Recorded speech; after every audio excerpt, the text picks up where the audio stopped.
All right, and now without further ado, we're going to give each panel member, beginning with Juliet, 5 minutes to make opening remarks and introduce themselves. So thank you very much, and Juliet.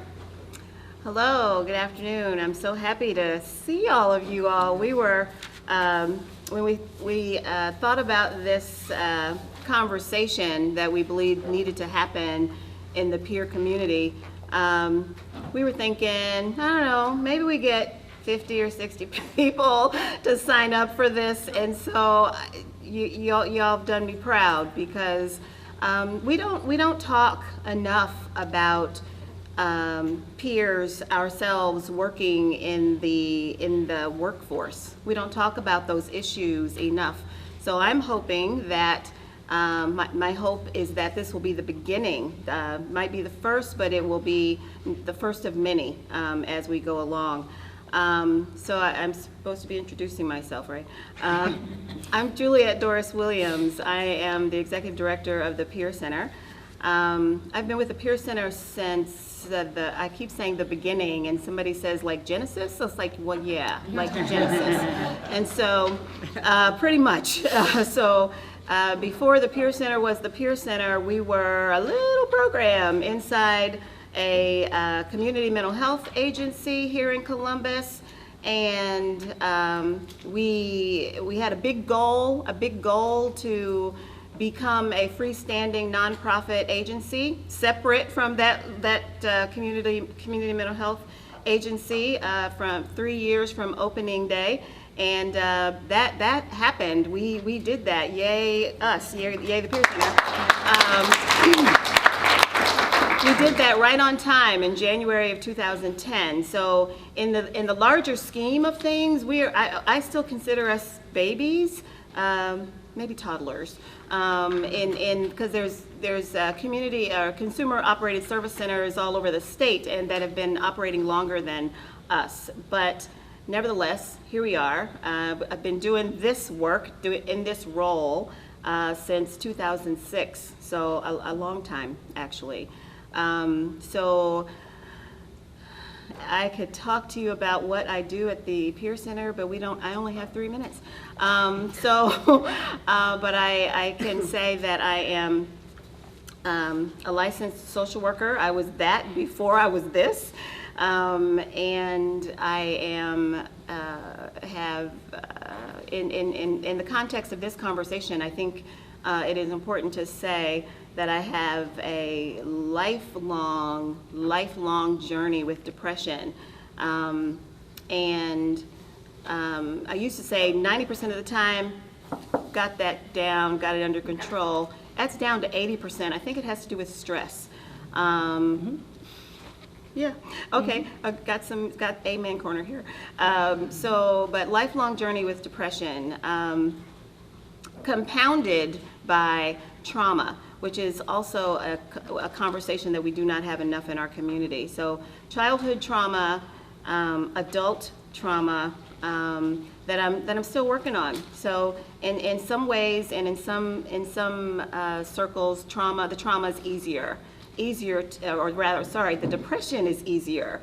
Trauma keeps rearing its ugly head because that's just the nature of the thing. So that is who I am in the context of this conversation, and that is the view from which I will be speaking to. Thank you. Sure. Hi, it's you can call me you can call me Leslie. I have been working in social work and addictions for about 25 to 30 years. I lose track after I'm just getting old, I think. Getting better. I was diagnosed actually with bipolar disorder in '94, and in addition to that, also attention deficit disorder, which we often put on kids, but it certainly is a lifelong thing that we live with, and it affects. I think in many ways I can see that affecting my daily life more than bipolar disorder. When I was a teen of about 11 years old, I started using and self-medicating. I found that self-medication through marijuana and alcohol actually calmed my head down. It stopped that mania thinking, the revving. Of course, it did a whole lot of other things for the bipolar disorder that I didn't want. And so it is so common for people with addiction or with people with mental illness to develop addictions or at least abuse alcohol and other drugs because of that need to calm down, that need to find some order in that. I had a neighbor once say that about his son, that if I don't help him and get him medication, he's going to find it on his own. And I think that that's very, very true, and we're much more aware of that now. I am currently working with Lower Lights Christian Health Center as an integrated care worker from Maryhaven. So I am employed by Maryhaven, and I have found that the integrated care is such a vital thing. What we do there is I work directly with the doctors, the psychiatrists, the therapists, and all of the needs, including family thing. I don't do family therapy, but the family goes to those. And then they also have a spiritual care piece for them. And what we have found is a very, very successful model. I'm finding consistent attendance at groups and individual. I'm finding people saying, I want to keep coming to group because this is working for me, which is wonderful when you're dealing with addictions. I mean, just absolutely vital.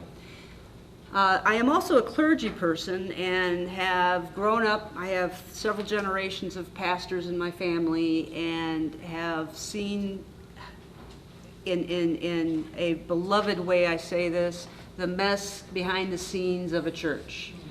And I know that as a clergy person and as working with clergy, that we don't know a whole lot about mental health, and we don't know a whole lot about how to work with mental health, and different denominations find it much more difficult because of doctrine and theology that says, you know, we don't work with medications, or this is caused by this.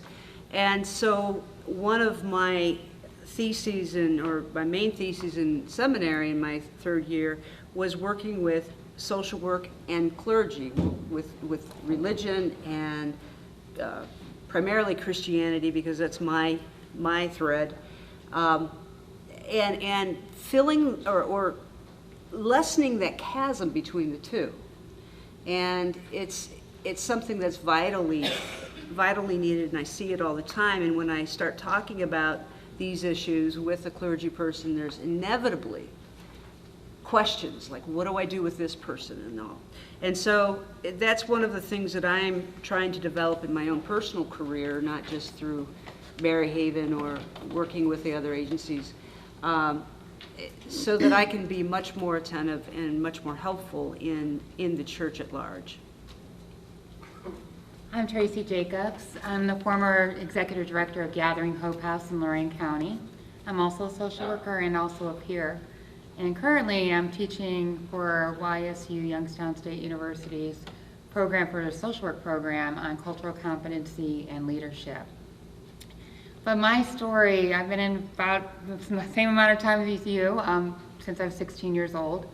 I didn't plan on this life. I planned on being in the Olympics. I was riding horses and that sort of thing. I was, doing some jumping and things like that, and that was my goal. I wanted to be a veterinarian. I was going to be an Olympian, until one day that whole thing changed and that sort of thing, when at 14 I had some trauma from a stranger. And my whole life that I knew was safe and secure and everything just went away. And those 2 years of my life was struggling to figure out, how do I survive? What do I do? How do I pick up the pieces of what's happened, and what is my new destiny? Because I don't get this. Everything was at my fingertips. How could this be? So at 16, I joined a rape crisis center, and I wasn't even old enough to really answer the hotlines and that sort of thing, but I was old enough to work on the newsletter, make copies, and that sort of thing, and run errands, get coffee. But I would observe, and I watched people that struggled with the same feelings that I had. And they were older, they were younger. And once I was hired in at 18, I was able to work with some of the teenagers, like myself at that time, to work with people that had not only the trauma of rape, but the mental illness piece of it too. And because of that, I also, with my bipolar, I was very grandiose all the time. So nobody could tell me I couldn't do something because, you know, so whenever somebody said that, I thought, well, I'm like Napoleon, you know, so I would make sure that if somebody told me I couldn't do something, that I made sure that I would do that. And I took a rape crisis program, and I said, if they can do this with people with mental illness, go to hospitals and help people that are in need and visit with family members and help them through this process of education, support, counseling, and, you know, sharing experiences and being a peer. Why can't we do this for mental health?